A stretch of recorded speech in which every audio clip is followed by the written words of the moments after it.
I agree. Mark, Hey, V. guess what? What?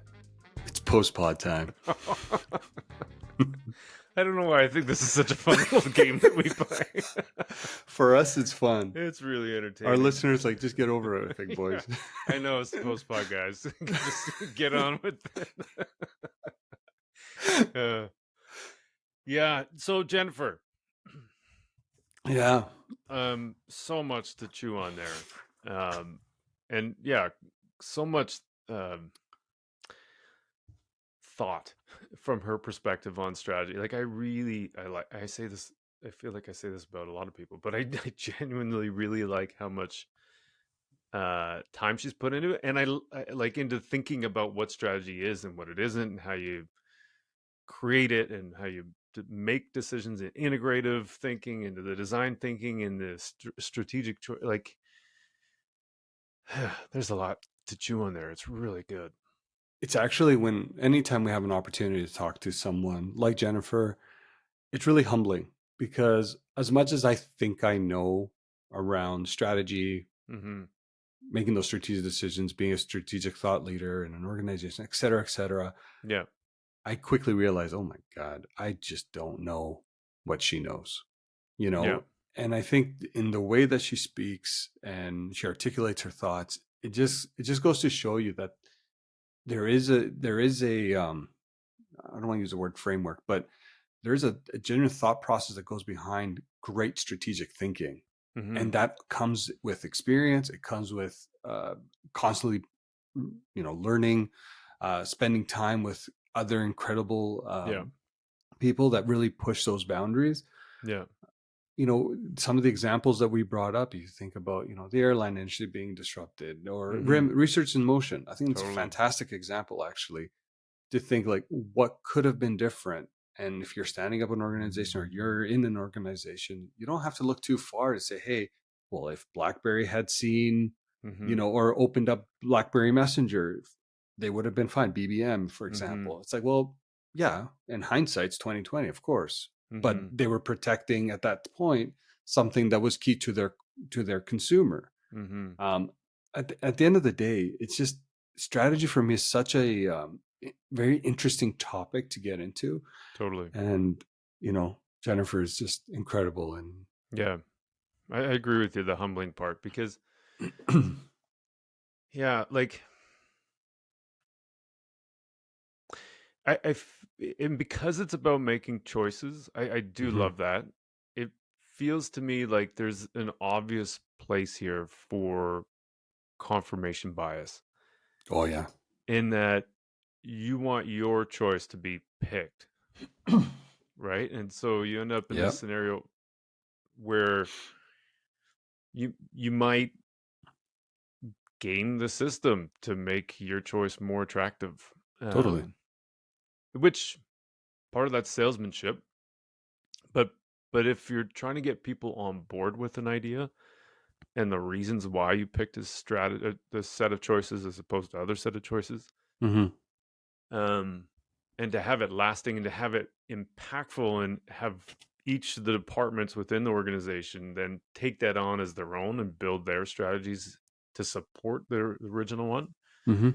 I think it needs to be internalized and become their idea as much as it is your idea. Well, when you think about which strategies potentially fail more often are the ones that lack buy-in. Even if you have, you go to an organization, you say, hey, I think this is what it is. I've worked collaboratively with all these other stakeholders. We think this is, the potential solution to a problem that we've been able to identify. The moment you can achieve buy-in, you're already giving yourself a better chance of achieving success because you've, likely have a strong strategy. You've achieved buy-in. Or at the very least, you're going to come back and say, okay, here's the areas that we can change now because now we have a strong idea of what worked and what didn't. Yeah. So I think that's fundamentally important, but also goes back to all those other conversations that we've had with numerous of our guests. It's like, how do you navigate the internal language of all the various departments in your organization? Making sure you are spending time with everyone and understanding what their worlds look like Mm-hmm. not just applying your lens to their problems. And I Yeah. think it's a misconception here that you're gonna find that silver bullet, but it's not, Yeah. doesn't work that way. I do think we talked about the playing to win strategy Hmm. as a model, and I think it's important. Whether it's that Jennifer made this point too, it's important to have a model.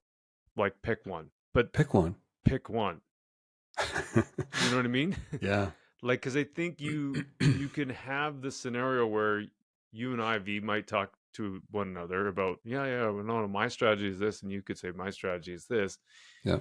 We we might actually be saying the same thing, but we're saying it in a different way. So then it's Yeah. confusing because we don't have the same model. Or you might come to a different conclusion because of a different model, and I might come to a different conclusion because of different model, which might create tension between us, Yeah. just because we have a different model. So I think it's less about, to her point, which model you pick, but that you have one to start with at least. And if it's, uh, she said it differently, but product market fit essentially is the way I was thinking of it. If the Yeah. model doesn't meet your needs, then you can change the model. But everybody should at least start with the same model so there's common understanding of what we're trying to achieve as far as the language and the framework.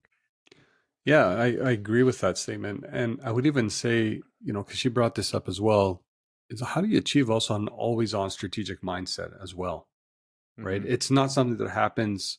Sorry, the action may be happening once a year when you're doing your annual planning or Yeah. strategic, whatever you want to call it. But having this like always on mentality around your key strategic pillars, or the lens, she talked about the four lenses, which was industry, customer, competition, and then your organization. Hmm. And I think there's a way that those four pillars, if you will, if they're at the very least being reported on consistently in a very I don't know, easy to digest manner, that Hmm. goes a long way in helping build that always on strategic mindset. Or at the very least, it creates the platform for you to start questioning things. Hmm. So if we use, for example, competition, it's like, our product X is no longer selling at this level. Do we know that, company Y's latest launch is actually impacting that or Yeah. not? So at least it gives you areas to go start poking and Right. scratching. And I think that's, at least that for me, that's always on strategic mindset, where you're not just waiting to once a year to have those conversations.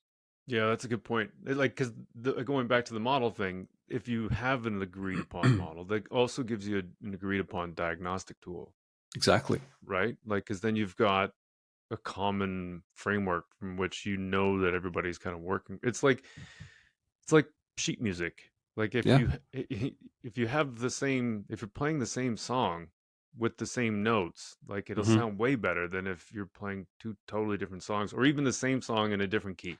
Like it's just not going to work. Yeah. Um, The Sorry, go ahead.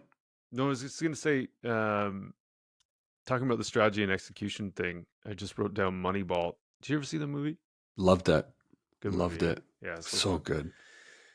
So to me, like the idea of strategy and execution, I think about this one all the time. There's a scene in the movie where they have the strategy of Moneyball, which is Hmm. get players that are statistically, the high on base percentage players. Yeah. Um, but they don't tell them what they're there for, and then teams doing terribly, and they're like, "What's going on? These guys, they're professionals. They should just figure it out."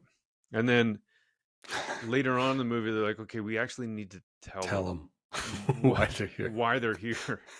And they don't have to be like superstar performers. They just have to keep doing what they're doing. Yeah. And so there's that moment where I'm like, yeah, that's like the execution. Like they're connected. Yeah. You can come up with, you can pick all these players for all kinds of reasons, but it's until they realize why they're there and what they're doing and how they contribute to the overall vision Yeah. that um that it's almost it is Moneyball, I think, in the way that you That is a great build out a analogy, strategy. by the way. Well, Great thanks. analogy. Yeah. I think about that one all the time. It just it was when I didn't even realize it when I saw it, but it's just one of those things where it's like, huh, that's cool, That is really, really, really, really good, Mark. Well done. right? Yeah. No, it's honestly, if you think about when you're putting together a team, not a sports team, like even at work, you're creating job descriptions and whatnot. People don't come to work for you if they don't know what it is that you're actually asking of them, right? Mm-hmm. But maybe as hiring managers, one thing you can articulate is, hey, the reason why I chose you, well, all things are equal, it's because of these unique assets that you bring. It could Mm-hmm. be personality trait, it could be ability to collaborate, whatever. And I think that just helps people orient themselves within a team, with then obviously by extension in a large organization, to say, okay, I am here, this is what I'm supposed to do, here's what's expected of me, now let's go and do it. And I think Mm-hmm. that's having that is extremely powerful. The I know we did talk to her about this the first time around. The 5 questions, I wrote them down again because I think they're a great way. I guess you can call them a framework, if you will. Uh, but they're 5 great questions that you can just literally ask internally to get a sense of, do we have an orientation? And it was, what was it again? What's our winning aspiration? What is Where to our winning play, how to win, aspiration? Exactly. management systems, and capabilities. Capabilities. I think that's very, very easy for anyone to do, to kind of again start building that foundation, or that Mm-hmm. of like, okay, how do we build a strategy from here? Does what are what is our aspiration constantly changing every other week? Mm-hmm. If it is, you should probably have a conversation about that. Yeah. Or who we perceive our competition is always changing. Yeah. So we can't be everything to everybody. Yeah. Yeah. So that cascade, I like. I've used that one. I like it a lot. It's um, originally in the book "Playing to Win," as far as I know, with Roger Yeah. Martin, A.G. Lafley. Yeah. Um, but it's deceptively simple. Like it Yeah. asks questions that you're like, yeah, what is our winning aspiration? And you can put it in Chat GPT and find out. But Probably. but but I think to answer that question, have people align on and agree that it's not a small task to answer that question. Yeah. That requires a lot of deep thought. And especially the bottom end of that cascade, you got to Right. where to win, or sorry, yeah, where to win, how to play, How to where to play, win, where to win. and then capabilities and management systems. So the Right. capabilities and management systems part is, I think, where that execution component comes in, because Mm-hmm. you need I don't, let me make one up. If let's say you're trying to compete in the global underwear market, Ah. you'll need some kind of capability on shipping and the supply Yes. chain and logistics. Mm-hmm. So you need people, and then the management systems might be like tracking software, and like so you can see where your product is and around the world being shipped on containers. Mm-hmm. So if you don't have that stuff, you're going to be putting yourself at a competitive disadvantage. Disadvantage. Yeah. And I No, think it's a that's where a lot of especially the bottom, it's easier to come up with the winning aspiration, yeah. and then people will go, "Oh, that's our strategy." And then here's a list of 15 or 25 things that we're going to do. Yeah. But the No. succinct summary of it is that cascade. Yeah. No. Well, let me ask you this: what else really stood out to you in our conversation with Jennifer today? Um, the you know what, this one has come up a lot. But it's like, so cutting R&D, but part of that is the R part is research. We talked about market research with Andrea, and we've talked about market research over and over again. It seems to me like, With Mary, I think too. yeah, like just the idea of understanding customers and doing customer research, and even as so far as Jennifer, like that was a great example with the talking to the sales teams, like having a pulse on what people's needs are and tracking that over time is really valuable. And yet, it's often one of the things that gets cut. So first, in any Yeah. kind of downturn. Yep. That, marketing, sorry, research, marketing. What was the third one? Oh, we brought it up in the call. Anyways, I was going to say the same thing, and the idea of understanding those edge users, the Mm-hmm. or the extreme users, as she articulated it, because I think in those moments you kind of start picking up on behaviors that, what, can this be amplified if Mm-hmm. scaled, or and I think it's such a small group, but there's an opportunity to learn a lot from that group, and it can influence potentially product design. It can influence Totally. services differently. Like, there's so much there that you can learn.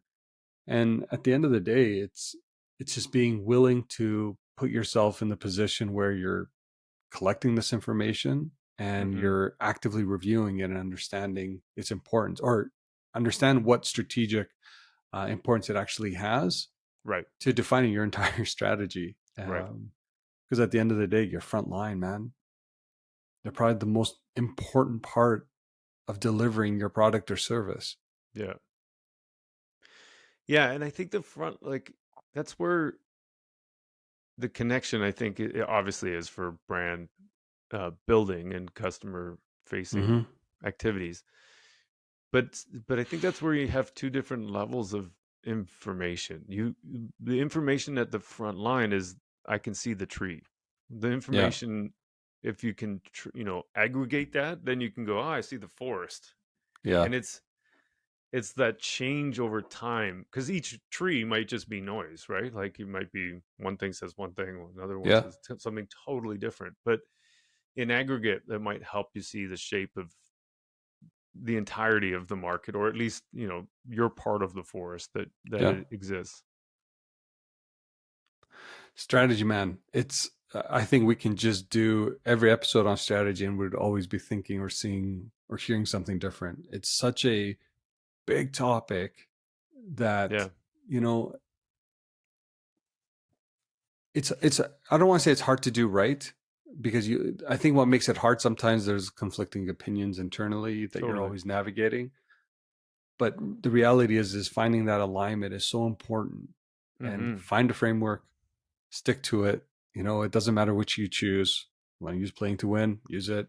It's 5 easy questions.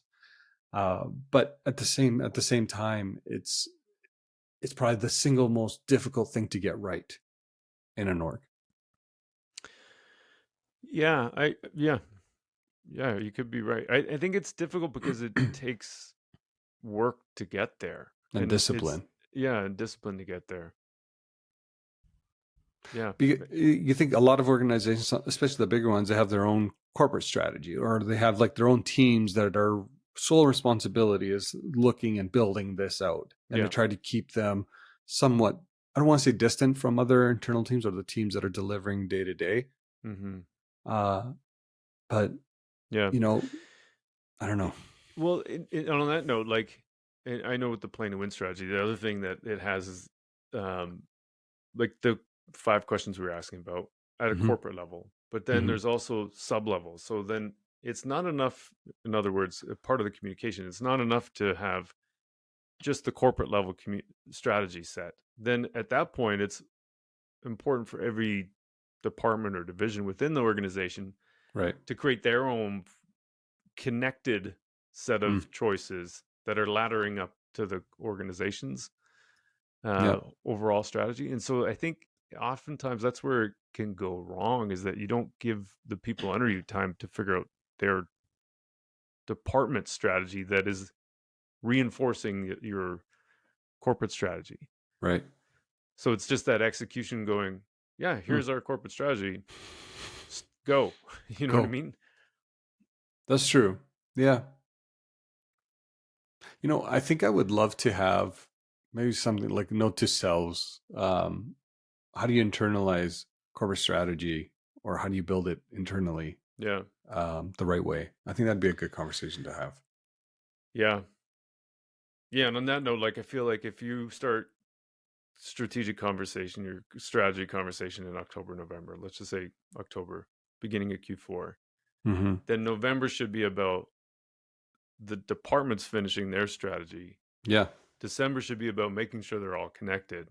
Hmm. And then January, you can hit the ground running, assuming you're running on a fiscal year, calendar year, Hmm. as opposed to what happens a lot of times. It seems like, oh yeah, the strategy's coming, the strategy's coming. And then, it's almost the end of Q1 before you see the final version of the corporate strategy, and you're already quarter of the way into the year. Just think about this though. How many times have you been told strategy is coming? Wait for the strategy, then you can build out, your plan. Oh, strategy's delayed. We still need your plan. So how much money do you need next year? Totally. Yeah. And then you're like, but what's the strategy? It's like Yeah. it doesn't. Just assume it's the same. It's like, okay, so I'm going to assume Yeah. that it's the same without understanding maybe there's something's changed in the environment. Am I targeting the same segment? Like Yeah. again, the tail Yeah. wagging the dog, right? You're just I don't think every organization I've worked for has always somewhat operated that way, unfortunately, which is Yeah. unfortunate because that's where that's where again we talked about like strategy there needs to be rigor and discipline behind it. Yeah. I don't know if many organizations do give it that the actual maybe respect. I don't know. There's just not enough structure around it to actually give the organization that direction that you need, Yeah. that can inform budgets, that can inform Yeah. tactics, that can inform Yeah. everything subsequently. Yeah. It's That's like, unfortunate. and so it is written. And so yeah. And so, okay, now So what? yeah, so you get it at the end of Q1. You're like, okay, cool. So we lost a quarter. Yeah. Now we're playing catch up. Yeah. Okay. Anyway, it's good chat. Great chat. Great chat. Thank you once again, Jennifer, if you're listening. Fantastic having you on a second time. Mm-hmm.